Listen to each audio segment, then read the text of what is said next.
Buenos dias. Today we're going to talk about structures of the congregation. We're going to see where this leads us. Structures have been a long time topic of conversation in the congregation. We have been talking about structures, changing structures, organic structures, since about, well, I can date it back to 2002, but it might go even earlier than that. Provinces have been encouraged for some years to adapt their leadership structures, to do something new, to operate with a high degree of participation, so on. In Passionist for Life in 2008, we said that the CLT was to operate according to the organic model. We said that in 2008. Then, in the booklet, Conversations on the Journey, we also said something about the structure of the congregation, that in the vow of obedience, we said, there has been a shift, and this is now from 1985 to 2010, that we could discern a shift in the vow of obedience from hierarchical obedience to communal discernment, which included empowerment, participation, and mutual accountability.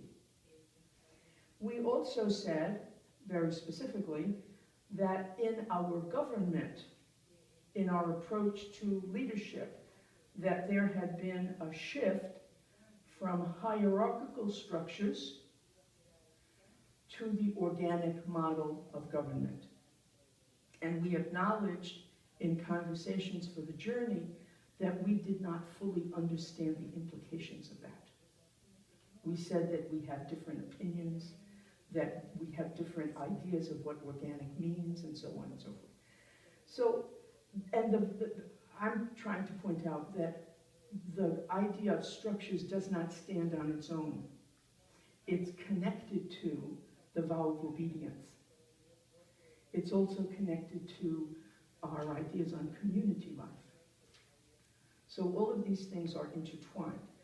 So we made the shift. We've traveled on this road, dating, if we take Conversations on the Journey, dating from 1985 to now. We've gone into this organic model. Even at the recent ELA, which was in August of 2013 in Buenos Aires, we spent a lot of time at the ELA talking about new structures for the congregation. What could we do? Doing away with provinces, everybody having areas.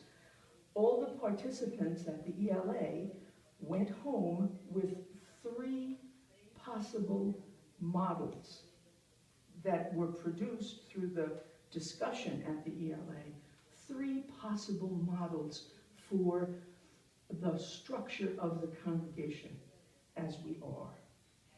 In addition to structures at the ELA, the organic model itself was also a topic of great discussion, because we acknowledged that there were several understandings of what it means, and there are several implications for what it means for us to live through this organic model. So that's setting the stage.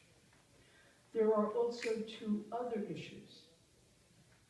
One is, and we're not going to talk about this one today, but just have it in the back of your mind, the importance of the qualities of the leader. Because all the organic structures in the world will not work if the people who are putting them into some usage, the people who are empowering this are not collaborative, are not discerning, are not challenging. So behind this idea of structures is also the qualities of leadership, whether they're elected or whether they rise up naturally, however it's done. The leadership has to be discerning, challenging, and collaborative. Otherwise, all the organic structures in the world aren't going to work.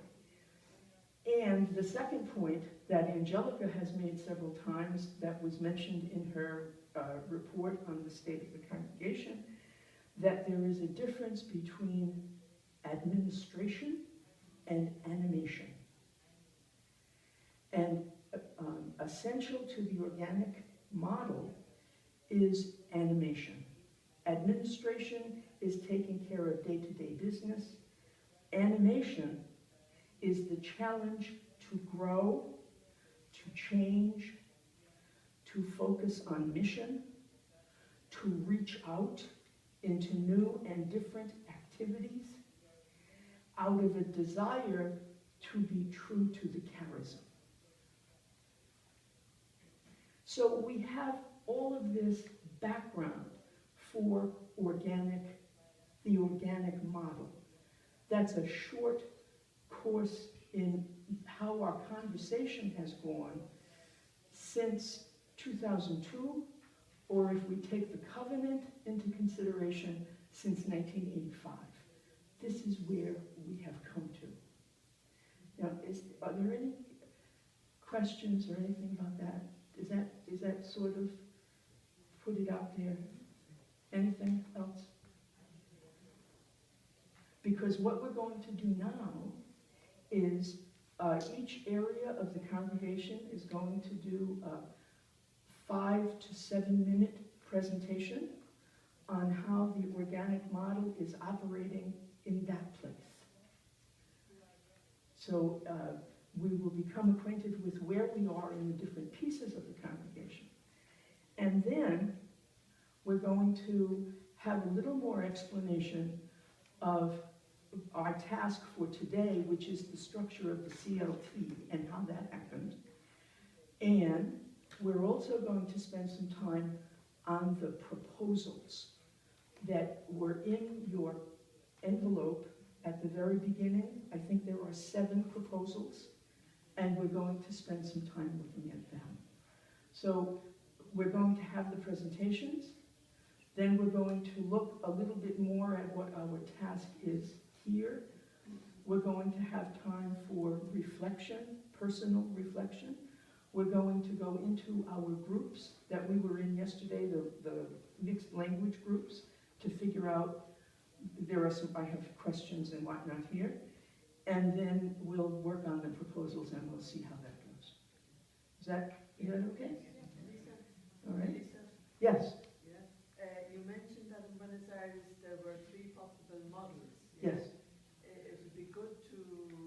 I have them. Memory is fragile. Okay. Yeah. They did go out in a letter, but I do have them in these little worksheets that I have for Yeah, you. because it's work already done. So That's correct. Yeah. So it is here. Yeah. Okay? Do you want me to mention them now? I won't mention them now. We'll wait until we get to this. Yeah. Okay? Is there anything else? Yes? Oh, we need the microphone and whatnot here.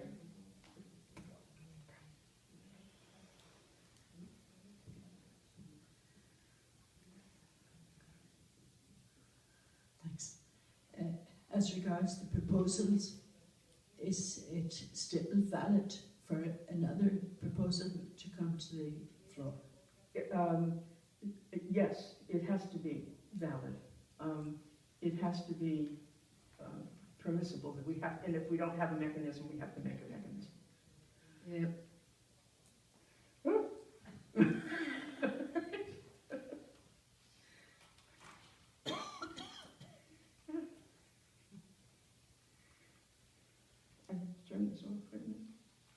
Just speak. Una pregunta con respecto a las propuestas. Mi pregunta es, antes de tratarlas en la asamblea, tienen que ser aceptadas. O sea que habría un paso previo al tratarlas como asamblea. O sea, porque hay 7 propuestas enviadas con anterioridad a la asamblea y bueno, y ahora el sabio está hablando de una nueva propuesta. Entonces mi pregunta es si antes de tratarlas, las propuestas tienen que ser aceptadas para tratarlas, porque son propuestas. ¿Se entiende? ¿Sí? Yes. That the proposals need to be accepted. Backed by the assembly. That's correct. And I have a little process ready that we're going to discuss them. The body is free either to reject them or to accept them, but inherent in, or part of the acceptance is that you give some suggestions on how they move forward. So yes, we're free to accept or reject anything, and if we accept something, then we're going to have to figure out how to actually do it. For instance, some of those proposals say that the General Assembly will figure out guidelines or something. Well, I don't know that we can do those kinds of things. So how do we move it forward? Wait. What Angelica is saying is, we need to agree, to accept, to discuss the proposal. That's what I was going to say. That's what I was going to say. That you're saying that we need to agree to just accept them altogether? We need to accept, Okay. to That's Okay. it, yeah. All right. Okay, we need to agree to discuss the proposals. Well, that's fine, we can do that. Okay, that's great. All right, we can do that. Is there anything else? So what we're going to have now is the presentations from the different areas of provinces of the congregation about how the organic model is lived in that part of the congregation, and these presentations are about 5 to 7 minutes, maybe 10 at the most, because if they're longer than that, it's going to take the morning, okay?